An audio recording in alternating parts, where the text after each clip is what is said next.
കോഴിക്കോട് തിക്കോടിക്കും നന്ദി ബസാറിനുമിടയിൽ വന്ദേ ഭാരത് എക്സ്പ്രസിന് നേരെ കല്ലേറിൽ മുൻഭാഗത്തെയും പിൻഭാഗത്തെയും മനസ്സിലായി. ആദ്യ തുടക്കത്തിൽ ഇങ്ങനെ ഒരു പ്രശ്നം ഉണ്ടായിരുന്നു. അപ്പൊ സമീർ സി മുഹമ്മദാണ് കോഴിക്കോട് നിന്ന് വിശദാംശങ്ങളുമായി ചേരുന്നത്. വന്ദേ ഭാരത് എറിഞ്ഞ് തകർത്തിട്ട് എന്നാ കിട്ടാനാ സുഹൃത്തുക്കളെ? അപ്പൊ സമീറ, ഒരു ഇടക്കാലത്ത് ഈ ഒരു കല്ലേറ് ഇല്ലായിരുന്നു. പക്ഷേ ഈ വന്ദേ ഭാരതിനോട് ഇങ്ങനെ ഒരു വൈരാഗ്യം തോന്നുന്നത് അതിന് ഇച്ചിരി ഗ്ലാമറും സൗകര്യവും ഒക്കെ കൂടുതലുള്ളത് കൊണ്ടാണോ? എന്തായാലും പ്രതികളെ RPF കസ്റ്റഡിയിൽ എടുത്തല്ലോ അല്ലേ?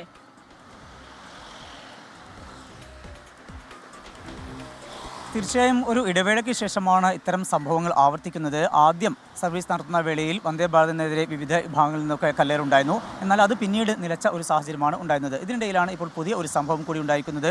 വടകര തിക്കോടിക്ക് സമീപത്ത് വെച്ചാണ് തിരുവനന്തപുരം കാസർഗോഡ് വന്ദേ ഭാരത് എക്സ്പ്രസിന് നേരെ കല്ലേറുണ്ടായിരിക്കുന്നത്. രണ്ട് ഭാഗങ്ങളിലാണ് കല്ലേറുണ്ടായിട്ടുള്ളത്.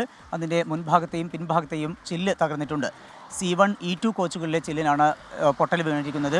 ഈ സംഭവവുമായി ബന്ധപ്പെട്ട് ഈ ട്രാക്കിന് സമീപത്ത് ഒരു യുവാവിനെ കണ്ടിരുന്നു. ആ യുവാവാണ് കല്ലെറിഞ്ഞത്. അതുമായി ബന്ധപ്പെട്ട് ലോക്കോ പൈലറ്റ് ഉടൻ തന്നെ ആ വിവരം കൺട്രോൾ റൂമിനെ അറിയിച്ചു. കൺട്രോൾ റൂമിൽ നിന്ന് വിവരം ലഭിച്ചതിൻ്റെ അടിസ്ഥാനത്തിൽ വടകര RPFലെ ഉദ്യോഗസ്ഥരായിട്ടുള്ള ഉപേന്ദ്രകുമാർ, അതുപോലെ തന്നെ ധന്യ, PP ബിനീഷ് ഉൾപ്പെടെയുള്ള ഉദ്യോഗസ്ഥർ, RPFലെ ഉദ്യോഗസ്ഥരും കൊയിലാണ്ടി പോലീസും സ്ഥലത്തെത്തി പിന്നീട് അവിടെ പരിശോധന നടത്തുകയും ചെയ്തു.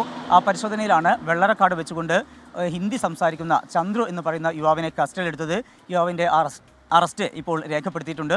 ഈ യുവാവിൻ്റെ മറ്റു പശ്ചാത്തലങ്ങളൊന്നും തന്നെ കാര്യമായി പോലീസിനോട് RPFനോടൊന്നും തന്നെ യുവാവ് പങ്കുവെക്കുന്നില്ല.